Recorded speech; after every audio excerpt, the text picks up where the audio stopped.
Account maintain చేస్తూ ఉన్నాడు. ఈ మనిషికి మాకు సంబంధం లేదు. ఏ అకౌంట్లలో నుంచి నా మీద కామెంట్స్ వచ్చినాయి, ఏ అకౌంట్లలో నా మీద పోస్టులు చేసిండ్రో ఆ ట్విట్టర్ అకౌంట్కి సంబంధించినటువంటి అకౌంట్ మెయింటైన్ చేసే అతన్ని ఫోటోలు బయట పెట్టామనండి. అప్పుడు వాళ్ళ మనుషులా కాదా మాకు తెలుస్తుంది కదా.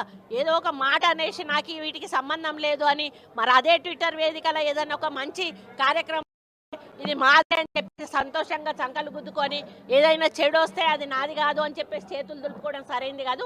నిజంగా నువ్వు నిజాయితీ పరుడు అయితే ఆ ట్విట్టర్కు నీకు ఎటువంటి సంబంధం లేకపోతే ఏ ట్విట్టర్లలో నా ఫోటోలు పెట్టి షేర్ చేశారో పోస్టులు చేశారో వాళ్ళని అందరు ట్విట్టర్ అకౌంట్లో వాళ్ళ ఫోటోలు కూడా సైబర్ క్రైమ్కి ఇచ్చి ఈ ఫోటోలకు సంబంధించిన వ్యక్తులు మా వాళ్ళు కాదు, వీళ్ళ మీద చర్యలు తీసుకోండి అని చెప్పి నువ్వు ఒక రిప్రజెంటేషన్ ఇవ్వాల్సిందిగా నేను డిమాండ్ చేస్తున్నాను.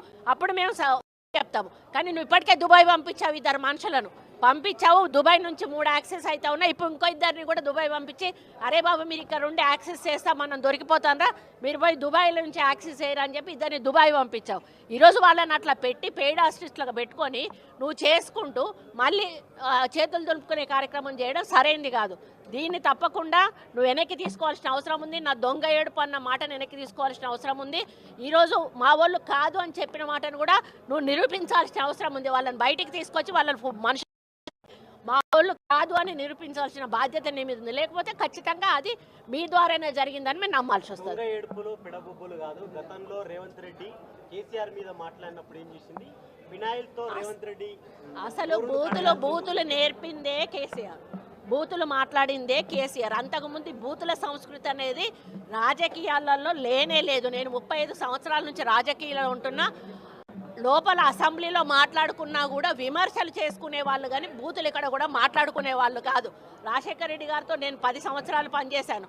అదే 9 ఏళ్ళు చంద్రబాబు నాయుడు హయాంలో నేను ఎమ్మెల్యేగా పనిచేశాను. ఏమయ్యా రాజశేఖర్ అని ఆయన మాట్లాడేవాడు, ఏమయ్యా చంద్రబాబు అని ఈయన మాట్లాడేవాడు. కానీ ఎక్కడా కూడా అసభ్య పదజాలాన్ని వాడినటువంటి సందర్భాలు లేవు. ఈవెన్ సిఎల్పిలో మేము మాట్లాడేవాడు వాళ్ళం కాదు, టీడీఎల్పీలో వాళ్ళు మాట్లాడేవాళ్ళు.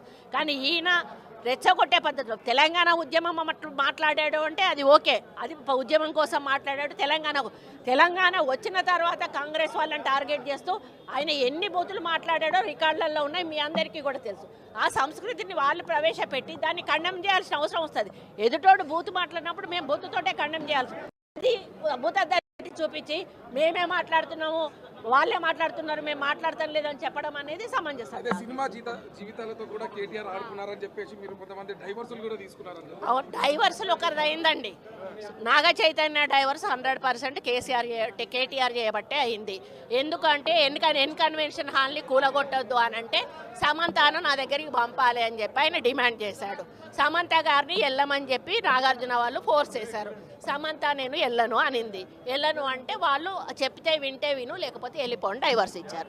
అది ఓపెన్ సీక్రెట్, అది అందరికీ కూడా ఇంటర్నల్గా మీడియా వాళ్ళంతా వాళ్ళకి ఇండస్ట్రీ వాళ్ళందరికీ కూడా తెలుసు. ఈరోజు సమంత జీవితం అన్యాయం కావడానికి 100% కేటీఆరే కారణం. అదేవిధంగా 2-3 హీరోయిన్లు పెళ్ళిళ్ళు కూడా చేసేసుకున్నారు. ఎందుకు అన్నట్టు ఈ డ్రగ్స్ కేసు రాగానే ఈరోజు మీకు తెలుసు రకుల్ ప్రీత్ సింగ్ ఆల్రెడీ బయట ఆమె పెళ్లి చేసేసుకుందా. ఇంకొకరు 2 హీరోయిన్స్ కూడా గబగబా పెళ్ళిళ్ళు చేసేసుకున్నారు. ఈ తలకాయ నొప్పి మాకేంద్ర కా బాబు, మేము ఇందులో ఇరుక్కుంటాము. ఆ రోజు ఆయన అధికారం ఉండి ఈ విధంగా వాళ్ళ ఫోన్లు ట్యాప్ చేసి వాళ్ళు ఎవరితోటన్నా సీక్రెట్గా మాట్లాడుకున్న వాటిని రికార్డ్స్ని తీసుకొని ఆ రికార్డ్స్ను వాళ్ళకి వినిపించి బెదిరించి ఇగో ఈ రికార్డు మీద ఉంది నా దగ్గర, మీరు కానీ రాకపోతే ఈ రికార్డు నేను బయట పెడతా అనే పద్ధతిలో చాలామంది హీరోయిన్లను లొంగపరుచుకున్నాడు. వాళ్ళందరినీ డ్రగ్స్కి అలవాటు చేశాడు. ఈయన కూడా డ్రగ్స్ వాడాడు. దానితోటే ఆ రోజు డ్రగ్స్ కేసు కానీ ఈరోజు ఫోన్ ట్యాపింగ్ కేసు కానీ చాలా సీరియస్గా మన ప్రభుత్వం తీసుకోవడం జరిగింది. వాళ్ళ రిప్రజెంటేషన్ వాళ్ళు ఇవ్వరండి, వాళ్ళు బయటకు రారు. కాబట్టి ఎంక్వైరీలో వాళ్ళ పేర్లు వచ్చినా కూడా గోప్యంగా ఉంచడం జరుగుతుంది. ఎవరైతే విక్టిమ్ ఉన్నారో వాళ్ళ మీద సీరియస్గా యాక్షన్ తీసుకుంటారు. అవునండి, ఆయనకు మంత్రిగా ఉన్నప్పుడు అహంకారంతో మదం ఎక్కి ఎంతోమంది సినిమా యాక్టర్ల జీవితాలతో ఆడుకొని ఈరోజు వాళ్ళని డ్రగ్స్ కేసులో ఇరికిచ్చి ఆయన మాత్రం పక్కకు తప్పుకొని ఈరోజు ఎంతో మానసిక వేదనకు గురయ్యి ఒక విధంగా ఈరోజు నాగ చైతన్యకు విడాకులు అవ్వడానికి కారణం కూడా కేటీఆర్ గారే. నేను ఓపెన్గా చెప్తా ఉన్నాను. మీరు ఎంక్వైరీ కొండా సురేఖ దొంగ ఏడుపులు దొంగ మాటలు మాట్లాడుతుంది. గతంలో ఫోన్ ట్యాపింగ్ సంబంధించి హీరోయిన్ల ప్రస్తావన మాట్లాడారు కదా, అప్పుడు ఆమె మహిళ కాదా, అప్పుడు ఆ మనోభావాలు దెబ్బతిన్నట్టు ఎందుకు మాట్లాడలేదు? ఆ రోజు కూడా మాట్లాడినా ఫోన్ ట్యాపింగ్లు చేశారు అనేటువంటి విషయంలో కూడా నేను మాట్లాడినా. ఆయన వినకపోతే ఉంది అని చెప్పి వాళ్ళ మనోభావాలు దెబ్బతీశారంటున్నాడు కేటీఆర్. ఫోన్ ట్యాపింగ్ అవును చేసింది ఎవరు? మీరే కదా. మీరు చేయడం అనేది తప్పు అని చెప్పి మేము బహిర్గతం చేశాం కానీ పేర్లు చెప్పలేదు కదా. ఈ రోజు నేను చెప్తా ఉన్నా కదా, నాగ చైతన్య సమంత విడిపోవడానికి కారణం కేటీఆరే. ఈరోజు చాలా మంది హీరోయిన్లు తొందరగా పెళ్లిళ్ళు చేసుకొని సినిమా ఫీల్డ్ నుంచి తప్పుకోవడానికి కారణం కూడా కేటీఆరే. ఆయన ఆ రోజు మత్తు పదార్థాలకు అలవాటు పడి వాళ్ళను కూడా మత్తు పదార్థాలకు అలవాటు చేసి రేవ్ పార్టీలు చేసుకొని మదమెక్కి వాళ్ళ జీవితాలతో ఆడుకొని బ్లాక్మెయిల్ చేసి వాళ్ళను ఇబ్బంది పెట్టినటువంటి వ్యక్తి కేటీఆర్. అది అందరికీ కూడా తెలుసు, సినిమా ఫీల్డ్లో అందరికీ తెలుసు, అది ఓపెన్ రహస్యము. ఎందుకండి ఎందుకేడు దొంగ మాటలు నా మీద వ్యక్తిగతంగా నా క్యారెక్టర్ అసోసియేషన్ చేసినప్పుడు నేను ఎందుకు దొంగ ఏడుపులు ఏడుస్తాను? నువ్వు ఎవరి మీద వచ్చినప్పుడు ఏడిస్తే ఏదో నాటకం చేసినట్టు నా క్యారెక్టర్ అసాసినేషన్ చేస్తారు, నా మీద అసభ్యకరమైనటువంటి పోస్టులు పెడతారు. సిగ్గు లేకుండా మీ భారతీయ రాష్ట్ర సమితి పైన పేరు ఉంటుంది, అకౌంట్ పేరు, కింద మీ ఫోటోలతోటి కామెంట్లు ఉంటాయి. ఇవన్నీ ఉంటే అట్లీస్ట్ కొంచెమన్నా మనసున్న మనిషిగా హరీష్ రావు గారు ఒక ట్వీట్ చేశాడు, నువ్వు మనిషివేనా అసలు? నువ్వు ఒక తల్లికి పుట్టలేదా? ఒక భార్యను చేసుకోలేదా? ఒక బిడ్డను కనలేదా? నువ్వు మనిషివి కాదా, పశువువా? నువ్వెందుకు రియాక్ట్ అవుతలేవు? మీ భారతీయ నువ్వు ఒక వర్కింగ్ కమిటీ ప్రెసిడెంట్గా నువ్వు రియాక్ట్ కావాల్సిన అవసరం ఉంది. అకౌంట్ మాది కాదని చెప్పాల్సిన అవసరం ఉంది. వాళ్ళ మీద చర్యలు తీసుకోమని చెప్పాల్సిన అవసరం ఉంది. వాళ్ళను పార్టీల నుంచి బహిష్కరించాల్సిన అవసరం ఉంది. మూడు అకౌంట్లు దుబాయ్ నుంచి జరుగుతున్నాయండి. 3 అకౌంట్ ఇక్కడి నుంచి జరుగుతూ ఉన్నాయి.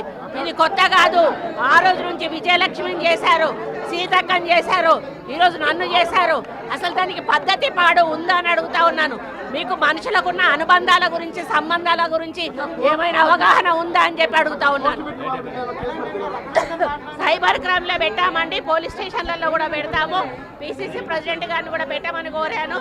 అదేవిధంగా మరి వాళ్ళ మీద చర్యలు కూడా తీసుకోమని చెప్పడం జరుగుతూ ఉంది.